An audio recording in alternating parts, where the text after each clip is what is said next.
दर्शकों के बीच तेजी से पकड़ बना रहे ओटीटी प्लेटफॉर्म पर केंद्र सरकार सेंसरशिप लाने पर विचार कर रही है। केंद्रीय सूचना व प्रसारण मंत्री अनुराग ठाकुर ने कहा कि ओटीटी प्लेटफॉर्म को आजादी क्रिएटिविटी के लिए दी गई है, अश्लीलता या गाली गलौज के लिए नहीं।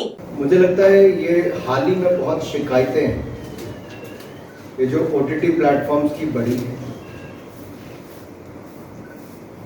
और कुछ अभी तक जो प्रक्रिया इसकी है वो ये है कि पहले लेवल पे प्रोड्यूसर को उन शिकायतों को दूर करना होता है।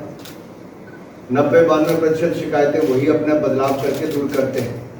उसके बाद उनकी एसोसिएशन का लेवल पे आता है तो मैक्सिमम वहाँ पे होती है। जब सरकार के लेवल पे आता है इंटर डिपार्टमेंटल कमेटी के ऊपर तो उस पर भी कड़ी कार्रवाई जो भी नियम के अनुसार करने का हम लोग करते हैं। लेकिन कहीं ना कहीं शिकायतें पिछले कुछ समय में बढ़नी शुरू हुई और डिपार्टमेंट इसको बड़ा गंभीरता के साथ ले रहा है। हम इसके ऊपर कुछ बदलाव भी करना पड़ेगा तो बड़ी गंभीरता के साथ सोचेंगे, क्योंकि आजादी दी थी क्रिएटिविटी के लिए, गाली गलौज के लिए, अश्लीलता के लिए नहीं। और जब एक सीमा को कोई पार करेगा तो क्रिएटिविटी के नाम पर गाली गलौज, असभ्यता ये स्वीकार नहीं हो सकता। नागपुर में जो इंफ्रास्ट्रक्चर में सुधार हुआ, एयरपोर्ट से निकलते ही मेट्रो की लाइन आपको दिखती है, चौड़ी सड़कें दिखती है, साफ सुथरा शहर दिखता है। हम ये तो कहते थे मोदी जी के नेतृत्व में आदरणीय नितिन गडकरी जी ने देश भर में सड़कों का जाल बिछाया और कई बार कल्पना नहीं होती कि कहाँ 12 किलोमीटर सड़कें बनती थी, आज 38 किलोमीटर एक दिन में नेशनल हाईवे बनता है।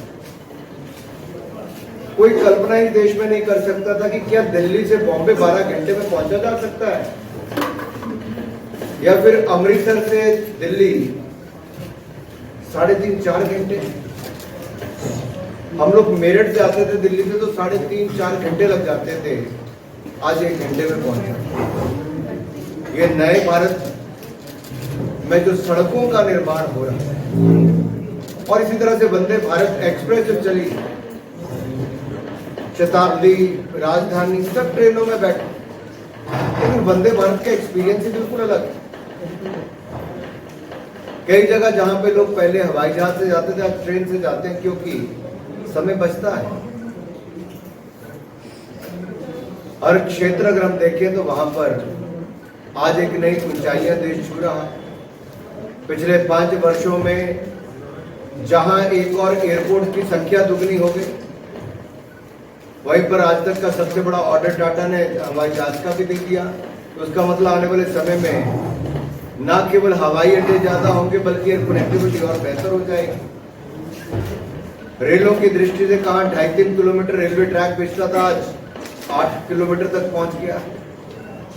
ये अपने आप में दिखता है कि भारत में जहां एक और आधारभूत ढांचा और सुदृढ़ किया जा रहा है, वहीं सरकार की ओर से कैपिटल इन्वेस्टमेंट में इस बार के बजट में आज तक का सबसे बड़ा बजट रखा था, 10 लाख करोड़ रुपया कैपिटल इन्वेस्टमेंट के लिए।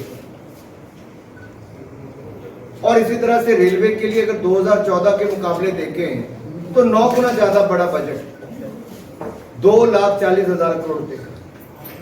गरीबों के लिए अगर पक्के मकान बनाने के लिए देखें तो जहां 3.5 करोड़ पक्के मकान बनाकर दे दिए, इस साल प्रधानमंत्री आवास योजना में 66% की वृद्धि है, यानी कि 79,000 करोड़ रुपए का प्रावधान उसके लिए किया गया।